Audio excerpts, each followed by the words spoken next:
Hello friends, welcome back to my YouTube channel.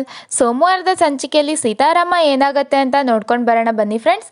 ಅದಕ್ಕೂ ಮುಂಚೆ ಯಾರ್ಯಾರು ಇನ್ನು ನಮ್ಮ ಚಾನಲ್ನ ಸಬ್ಸ್ಕ್ರೈಬ್ ಮಾಡ್ಕೊಳ್ಳದೆ ಹಾಗೇ ವಿಡಿಯೋಗಳನ್ನ ನೋಡ್ತಿದ್ದೀರೋ ದಯವಿಟ್ಟು ಸಬ್ಸ್ಕ್ರೈಬ್ ಮಾಡ್ಕೊಳ್ಳಿ. ಈ ವಿಡಿಯೋ ಇಷ್ಟ ಆದರೆ ಒಂದು ಲೈಕ್ ಮಾಡಿ, ನಿಮ್ಮ ಅನಿಸಿಕೆಗಳನ್ನು ತಪ್ಪದೇ ಕಮೆಂಟ್ ಬಾಕ್ಸ್ನಲ್ಲಿ ತಿಳಿಸಿ. ಸಂಚಿಕೆಯ ಮೊದಲಿಗೆ ಶಾಲಿನಿ ಇದ್ದಳು ಒಬ್ಬಳೆ ಕುತ್ಕೊಂಡು ಅಳ್ತಾ ಇರ್ತಾಳೆ. ಅದನ್ನು ನೋಡಿ ಸಿಹಿ ಅಲ್ಲಿಗೆ ಬಂದು, ಶಾಲಿನಿ ಆಂಟಿ ನೀವು ಅಳ್ತಾ ಇದ್ದೀರಾ? ಯಾಕೆ, ನಿಮಗೆ ನಿಮ್ಮ ಪಾಪು ನೆನಪಾಯ್ತಾ?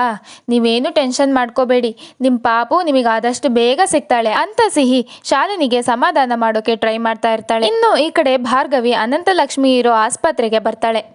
ಆಗ ಅನಂತಲಕ್ಷ್ಮಿ ಅವರು, ಹಾಯ್ ಭಾರ್ಗವಿ, ನೀವು ಒಬ್ಬರೇ ಬಂದಿದ್ದೀರಾ? ನಾನೆಲ್ಲೋ ಸೀತನ ನಿಮ್ಮ ಜೊತೆ ಕರ್ಕೊ ಬಂದಿದ್ದೀರೇನೋ ಅಂದ್ಕೊಂಡೆ ಅಂತ ಕೇಳಿದಾಗ ಭಾರ್ಗವಿ, ಅರೆ ನೀವು ಸೀತನ್ನ ಮೀಟ್ ಮಾಡಿದ್ದು ಒಂದೇ ಸತಿ, ಆದರೂ ಎಷ್ಟು ಚೆನ್ನಾಗಿ ನೆನ್ಪಿಟ್ಕೊಂಡಿದ್ದೀರಾ ಅಂತ ಭಾರ್ಗವಿ ಕೇಳಿದಾಗ ಅನಂತಲಕ್ಷ್ಮಿ ಅವರು, ಮರೆಯುವಂಥ ಹೆಸರು ಅವಳ್ದಲ್ಲ, ಮರೆಯುವಂಥ ಹೆಣ್ಣು ಅವಳಲ್ಲ ಅಂತ ಡಾಕ್ಟರ್ ಹೇಳಿದಾಗ ಭಾರ್ಗವಿ ಇದ್ದಳು, ನಾನಿಲ್ಲಿ ಇನ್ನೊಂದು ಕಪಲ್ ಬಗ್ಗೆ ಮಾತಾಡೋಕೆ ಬಂದಿದ್ದೀನಿ ಅಂತ ಭಾರ್ಗವಿ ಹೇಳಿದಾಗ ಅನಂತಲಕ್ಷ್ಮಿ ಅವರು, ಯಾವ ಕಪಲ್ ಅಂತ ಕೇಳ್ತಾರೆ. ಆಗ ಭಾರ್ಗವಿ, ಡಾಕ್ಟರ್ ಶ್ಯಾಮ್ ಅಂಡ್ ಶಾಲಿನಿ ಅಂತ ಹೇಳಿದಾಗ ಅನಂತಲಕ್ಷ್ಮಿಗೆ ತುಂಬಾನೇ ಶಾಕ್ ಆಗತ್ತೆ. ಇನ್ನು ಈ ಕಡೆ ದೇಸಾಯಿ ಮನೆಯಲ್ಲಿ ಎಲ್ಲರೂ ಸ್ಕೂಲ್ ಆಟ ಆಡ್ತಿರ್ತಾರೆ. ಹಾಗೆ ಸಿಹಿ ಇದ್ದವಳು ಟೀಚರ್ ಆಗಿರ್ತಾಳೆ, ಮನೆಯವರೆಲ್ಲರೂ ಸ್ಟೂಡೆಂಟ್ಸ್ ಆಗಿರ್ತಾರೆ. ಸೀತಾ ಇದ್ದವಳು ಬೋರ್ಡ್ ಮೇಲೆ ಬಂದು ಒಂದು ಡ್ರಾಯಿಂಗ್ನ ಬಿಡಿಸ್ತಾಳೆ. ಆಗ ಸಿಹಿ ಇದ್ದವಳು, ಯಾರಿವರು ಅಂತ ಕೇಳ್ತಾಳೆ. ಆಗ ಸೀತಾ, ನನ್ನ ಮಗಳು ಅಂತ ಹೇಳಿದಾಗ ಸಿಹಿ, ನಿಂಗೆ ಮಗಳಿರಲ್ಲ ಅಂತ ಹೇಳಿದಾಗ ಸೀತಾ, ನೀನೇ ಕಣೆ ನನ್ನ ಮಗಳು ಅಂತ ಹೇಳ್ತಾರೆ.